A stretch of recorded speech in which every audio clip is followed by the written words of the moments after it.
मैदा घ्यायचा आहे.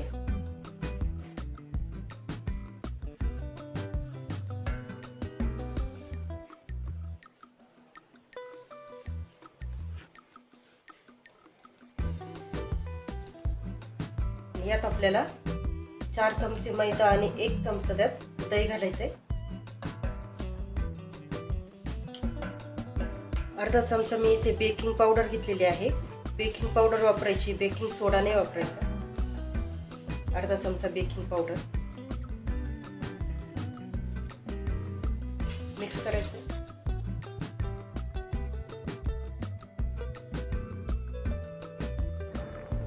थोडं थोडं पाणी ऍड करायचं आपल्याला, एकखट्टी नाही घालायचं, नाहीतर मिश्रण पातळ होईल.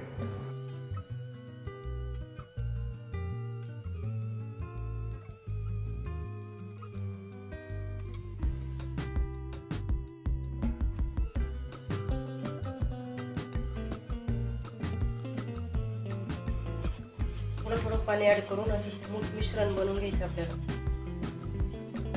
पिठाच्या गुठळ्या नाही राहिल्या पाहिजे.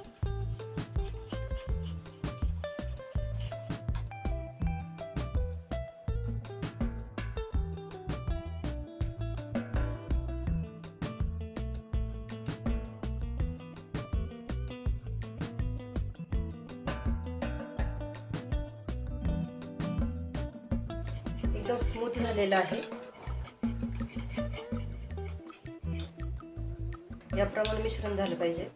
जास्त घट्टही नाही आणि जास्त पातळही नाही. पाणी टाकताना आपल्याला अगोदर थोडं थोडंच पाणी वापरायचंय. मिश्रण जर पातळ झालं तर जिलेबी व्यवस्थित फुगत नाही. याप्रमाणे पाहिजे. फूड कलर घेतलेला आहे. तुमच्याकडे जो असेल, तुम्हाला जो आवडत असेल, केशरी, येलो, रेड, ते तुम्ही वापरू शकता. अगदी थोडासा आपल्याला फूड कलर घालायचा आहे. जिलेबीला छान कलर येतो. मिक्स करायचे व्यवस्थित.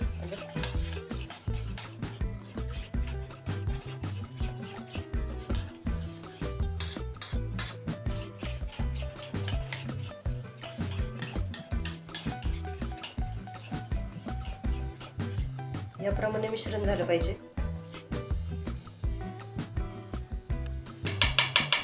यात आपल्याला झाकून ठेवायचे 10 मिनिट रेस्टसाठी.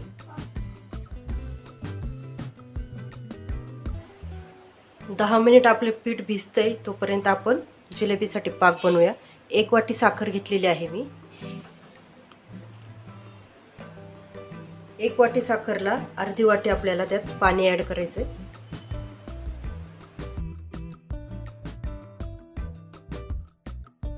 वाटी साखर आणि त्यात अर्धी वाटी आपल्याला पाणी घालायचंय.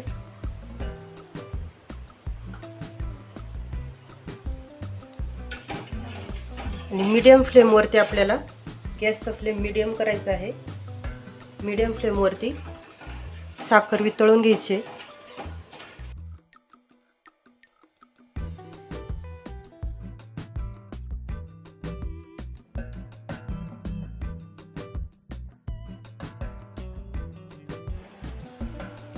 साखर आपली वितळलेली आहे. पाण्याला उकळी आलेली आहे छान. फक्त आपल्याला 5 मिनिट हा पाक उकळून घ्यायचा आहे. 1 तारी किंवा 2 तारी पाक बनवायचा नाही आपल्याला. पाक फक्त थोडासा घट्ट करायचा आहे. थोडासा पाक घेऊन चेक करूया. थोडासा चिकट झालेला आहे पाक. आपल्याला जास्त घट्ट बनवायचा नाही. यात आता आपल्याला 1 चमचा लिंबाचा रस घालायचा आहे. त्याने काय होतं, जिलेबीला जो पाकाचा जो वरचा व्हाईट थर येतो तो येणार नाही. त्यामुळे लिंबाचा रस घालायचा आहे. पुन्हा यात आपल्याला 2-3 थेंब फूड कलर घालायचा आहे, म्हणजे जिलेबीला छान कलर येतो. गॅस आता आपल्याला बंद करायचा आहे.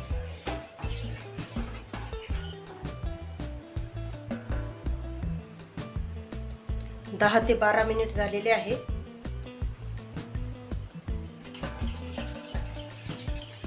पीठ व्यवस्थित भिजलेलं आहे. आता हे मिश्रण आपल्याला, ते मी एक पिशवी वापरते. याऐवजी तुम्ही टोमॅटो सॉसची बॉटल पण वापरू शकता किंवा दुधाची पिशवी वापरली तरी चालेल। ग्लासमध्ये घालायची आपल्याला पिशवी कोणाच्या आकारात।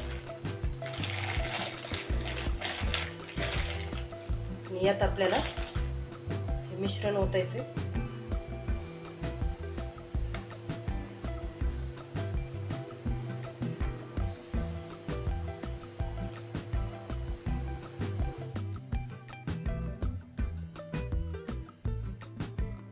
कोण तयार करायचं आपल्याला।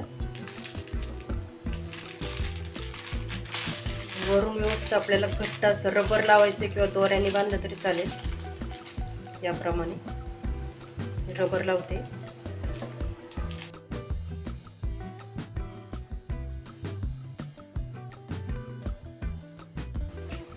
पीठ बाहेर नाही आलं पाहिजे, घट्ट रबर लावून घ्यायचं आपल्याला।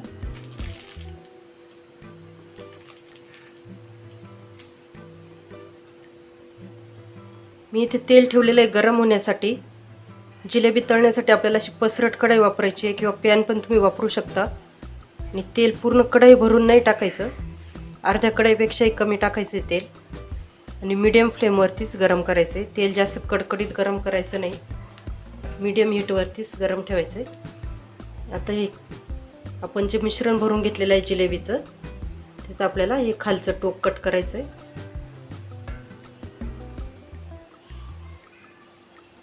याप्रमाणे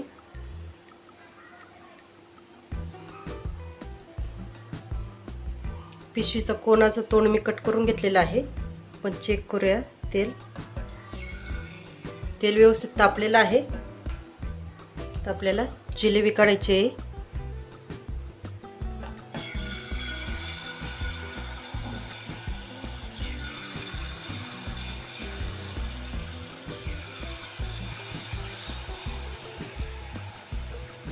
छान गोल गोल झालेली आहे। मीडियम फ्लेमवरतीच तळायची आपल्याला।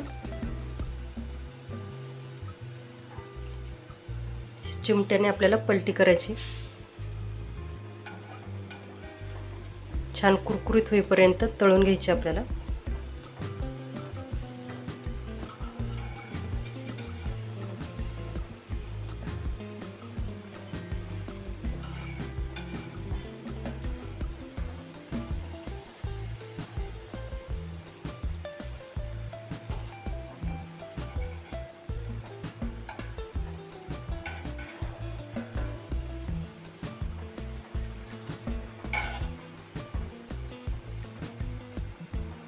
जिलेबी छान कुरकुरीत झालेली आहे, काढून घ्यायची आपल्याला।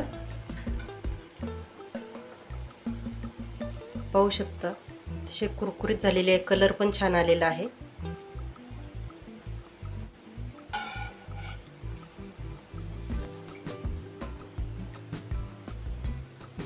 गरम गरमच आपल्याला पाकात सोडायची, गरम असतानाच आपल्याला पाकात सोडायची।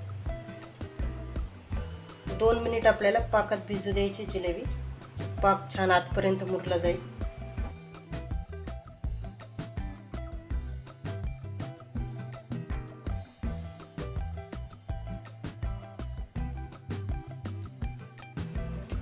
पलटी करून दोन्ही बाजूनी व्यवस्थित पाकात बुडवायची। 2 मिनिट आपल्याला पाकातच ठेवायची। 2 मिनिट व्यवस्थित पाकात भिजलेली आहे, पाहू शकता छान फुगलेली आहे जिलेबी। काढून घ्यायची आपल्याला पाकातून।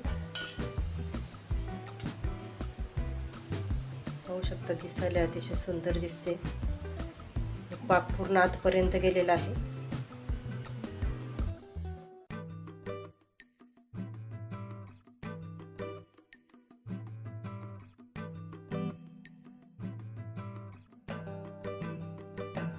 गरमागरम जिलेबी आपली खाण्यासाठी तयार आहे।